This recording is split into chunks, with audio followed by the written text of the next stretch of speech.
నమస్తే welcome to our channel. మంచు family వివాదం రోజుకొక ట్విస్ట్‌గా తిరుగుతూ ఉంది. మనందరం కూడా గమనిస్తూనే ఉన్నాం. అయితే రీసెంట్‌గా జరిగిన కొన్ని ఇష్యూస్ గురించి నేను కిరణ్ గారితో మాట్లాడాలనుకుంటున్నాను. సీనియర్ జర్నలిస్ట్ కిరణ్ పూల్దాస్ గారు ప్రస్తుతం మనతో పాటు మన స్టూడియోలో. నమస్తే సార్. నమస్తే ప్రియాంక గారు. ఇవాళ మార్నింగ్ నుంచి ఒక న్యూస్ వైరల్ అవుతుంది సార్. అది హ్మ్. ఎంతవరకు జెన్యూన్, అసలు ఏంటి అనేది మీతో మాట్లాడి తెలుసుకుందామని అనుకుంటున్నాము. హ్మ్. శోభా నాగిరెడ్డి జయంతి ఇవాళ.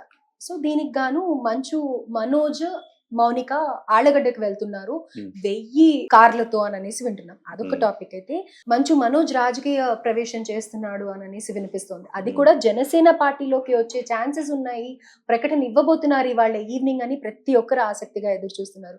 నిజంగానే అలా జరిగే ఛాన్సెస్ ఉన్నాయా? ముందుగా ప్రేక్షకులకు నమస్కారం. ప్రియాంక గారు, ఈ రకమైన ఒక గాసిప్స్ రావటానికి, ఇలాంటి ఒక వార్తలు వైరల్ అవటానికి రీజన్ గాసిపా? అంటే గాసిప్ అన్న ఇలాంటి ప్రచారం అందాం. ఈ రకమైన ప్రచారం జరగటానికి ప్రధానమైన కారణం ఏంటంటే, పవన్ కళ్యాణ్ పట్ల మనోజ్ చూపించే ప్రేమే. ఒకవైపేమో వాళ్ళ నాన్నగారు పవన్ కళ్యాణ్ గారికి, అదే మెగా ఫ్యామిలీకి వాళ్ళ నాన్నగారికి పచ్చి గడ్డి వేస్తే భగ్గుమనే పరిస్థితి ఉంటుంది. కానీ విచిత్రంగా ఈ అబ్బాయి మాత్రం, మనోజ్ మాత్రం పవన్ కళ్యాణ్ పట్ల అవ్యాజమైన ప్రేమను ప్రదర్శిస్తూ ఉంటాడు. మీరు ఎన్నికల ముందు కూడా ఈ ప్రచారం పెద్ద ఎత్తున వచ్చింది. భూమా మౌనిక రాజకీయంగా జనసేన పార్టీలో చేరుతుంది, మనోజ్ రీజన్ తోటి ఆమె రాజకీయాల్లోకి వస్తారని పెద్ద ఎత్తున ప్రచారం జరిగింది. వాళ్ళకి టికెట్ ఇస్తాడు పవన్ కళ్యాణ్ అని.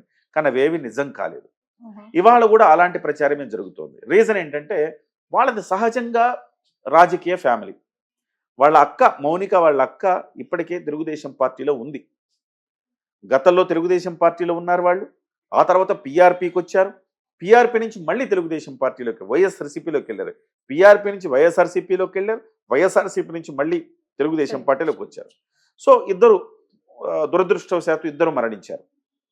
మరణించిన తర్వాత ఇవాళ ఆ కుటుంబానికి పెద్ద అఖిలప్రియ, భూమా అఖిలప్రియ. ఆమె తెలుగుదేశం పార్టీలో ఉంది. ఇప్పుడు తెలుగుదేశం పార్టీలో, ఒకే పార్టీలో ఇద్దరు అక్కా చెల్లెలు ఇద్దరికి టికెట్లు ఇవ్వటం అనేది కొంచెం సాధ్యపడదు. కాబట్టి వీళ్ళు జనసేన పార్టీలోకి వస్తారన్న ప్రచారం గతంలో జరిగింది. ఇప్పుడు కూడా అలాంటి ప్రచారమే జరుగుతుంది. ఇప్పుడు ఎందుకు జరుగుతుందంటే, మంచు మనోజ్ వాళ్ళ ఫ్యామిలీతో ఘర్షణ పడుతున్నాడు. ఈ ఘర్షణ నేపథ్యంలో పొలిటికల్గా కూడా తనకి మద్దతు రావటానికి, పొలిటికల్గా కూడా జనసేన పార్టీలోకి వస్తారు అని ప్రచారం. ఆయన ఎన్నికల ముందు కూడా పవన్ కళ్యాణ్ గారిని బాగా బాహాటంగా సపోర్ట్ చేసిన వ్యక్తి. మూవీ ఆర్టిస్ట్ ఎన్నికలు జరుగుతున్నప్పుడు కూడా ఆయన మంచు మనోజ్ పవన్ కళ్యాణ్ దగ్గరికి వెళ్ళి హగ్ చేసుకొని చాలా ప్రేమను ప్రదర్శిస్తారు. పవన్ కళ్యాణ్ అంటే చాలా ఇష్టం ఆయనకి, ఆయన భావజాలం అంటే చాలా ఇష్టం. కాబట్టి ఇలాంటి ప్రచారం అయింది. అయినప్పటికీ ఈయన రాజకీయాల్లోకి వస్తాడా అంటే ఇది క్వశ్చన్ మార్కే. వస్తే మౌనికనే వస్తుంది. ఎందుకంటే మౌనికది రాజకీయ కుటుంబం, ఈయనది సినిమా కుటుంబం. డెఫినెట్గా వస్తే మౌనికనే చేరాలి. మౌనిక, మనోజ్ ఇద్దరు కలిసి జనసేన పార్టీలో చేరాలి.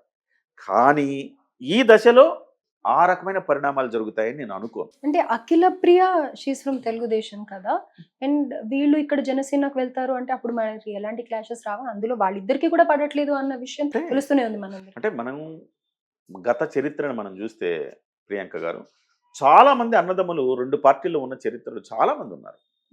చాలా మందిని చూడొచ్చు. అన్న ఒక పార్టీలో ఉంటే తమ్ముడు ఒక పార్టీలో. అంటే ఎవరి కుటుంబం వాళ్ళదే కదండి. పెళ్ళైనాక ఎవరి కుటుంబం వాళ్ళదే, ఎవరి భావజాలం వాళ్ళదే. అన్న చిరంజీవిని ఇష్టపడితే తమ్ముడు బాలకృష్ణని ఇష్టపడచ్చు, తప్పేముంది? అలానే అన్న అంటే అక్క తెలుగుదేశం పార్టీని ఇష్టపడితే చెల్లెలు జనసేన పార్టీని ఇష్టపడచ్చు, తప్పేం లేదు అందులో. అంటే ఇప్పుడు మనోజ్ కి, విష్ణుకి ఎలా అయితే గొడవలు అవుతున్నాయో, వీళ్ళది పైకి కనిపిస్తోంది, ప్రెస్ మీట్లు పెడుతున్నారు, జనాల్లోకి వెళ్ళిపోయింది.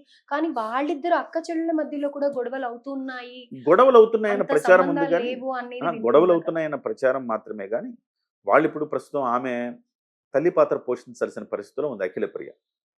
ఆమెకు ఒక చెల్లెలు, ఒక తమ్ముడు ఉన్నారు. సో అన్ని వాళ్ళకి సంబంధించిన అనేక ఆస్తులు, కొంత వివాదాల్లో కూడా, హైదరాబాద్లో చాలా ఆస్తులు ఉన్నాయి వాళ్ళకి, వివాదాల్లో కూడా ఉన్నాయి. సో ఆ గొడవ నేపథ్యంలో వస్తున్నారు. ఆ గొడవ ఉంది కాబట్టే జనసేన పార్టీలోకి వస్తారని నేను అనుకోవట్లేదు. కానీ సహజంగా ఈ రోజు కాకపోతే రేపైనా ఖచ్చితంగా జనసేనలోకి వచ్చే కుటుంబమే అది.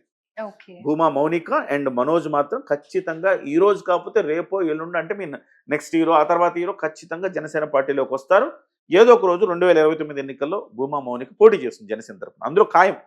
కానీ ఇప్పుడు వస్తుందా అంటే, ఈ వివాదాల నేపథ్యంలో కావాలని తీసుకున్నారు జనసేన పార్టీలోకి అన్న అపప్రదను జనసేన పార్టీ మోయేది. మీరు ఒకసారి అబ్జర్వ్ చేస్తే ముద్రగడ తనయ క్రాంతి గారు, ముద్రగడ గారు వైసీపీలో చేరే పవన్ కళ్యాణ్ దుమ్ముగా తిడుతున్న సందర్భంలో నానా నువ్వు తప్పు చేస్తున్నావని చెప్పి ప్రెస్ మీట్ పెట్టి వాళ్ళ నాన్నకి వ్యతిరేకంగా పోరాడింది ఆ అమ్మాయి.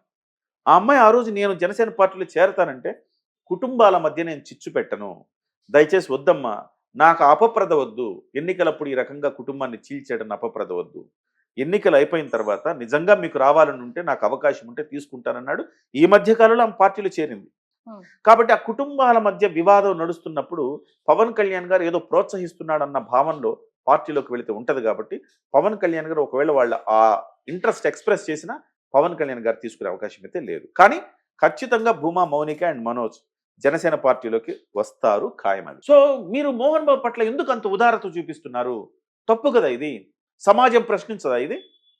సో డెఫినెట్గా ఈ అంశంలో మోహన్ బాబు పట్ల వివక్ష కనబడుతోందంటే అల్లు అర్జున్ పట్ల వ్యవహరించిన రీతిలో మోహన్ బాబు పట్ల ఈ వ్యవస్థ పనిచేయలేదు. ఒకటే ప్రభుత్వం, ఒకటే పోలీసులు, ఒకటే పోలీసు వ్యవస్థ, ఒకటే ప్రభుత్వం, ఒకటే న్యాయ వ్యవస్థ ఇద్దరు సెలబ్రిటీల పట్ల భిన్నంగా వ్యవహరిస్తోంది. ఈ అంశం మాత్రం ఖచ్చితంగా ప్రజల్లో చర్చకు వస్తుంది. ఒకవేళ రేవంత్ రెడ్డి గారు దాకా ఈ విషయం వెళ్ళకపోతే కనీసం ఆయన పరిశీలించి ఎందుకు ఆయన తాత్సారం చేస్తున్నారు, ఏంటి సంగతి అని అడగాల్సిన అవసరం ఉంది. ఆయన ఇంటెన్షనల్ అండి. మీరు చూసారా మోహన్ బాబు ఫేస్ ఎంత ఉగ్ర రూపంతో ఎలా కొట్టాడు చూసారా? నిజంగా కణతెక్క తగులుంటే చనిపోయేవాడు కదా అతను. హత్యాయత్నం కేసే కదా అది పెట్టింది. మరి హత్యాయత్నం కేసు పెట్టినప్పుడు మీరు ఎందుకు అరెస్ట్ చేయలేదు? సో ఇంకా మీరు ప్రభావితం చేయడానికి మీరు అవకాశాలు ఇస్తున్నారా? రాజీలు చేసుకోవడానికి మరి అలాంటప్పుడు అల్లు అర్జున్ కూడా ఇవ్వచ్చు కదా అవకాశాలు, ఎందుకు ఇవ్వలేదు? సో ఇది ప్రధానంగా బహిరంగ క్షమాపణ చెప్పలేదండి ఇప్పటివరకు ఆయన మోహన్ బాబు గారు. విలేకరులకు అక్కడ క్షమాపణ, ఆ వ్యక్తిని ఎవరైతే బాధిత వ్యక్తి రంజిత్ ఉన్నాడో పరామర్శించడానికి వెళ్ళినప్పుడు సారీ చెప్పాడు ఆ కుటుంబానికి. అలాగే విలేకరులకు కూడా నేను సారీ చెప్తున్నా అని చెప్పాడు తప్ప ప్రెస్ మీట్ పెట్టి బహిరంగ ప్రకటన చెయ్యలేదు.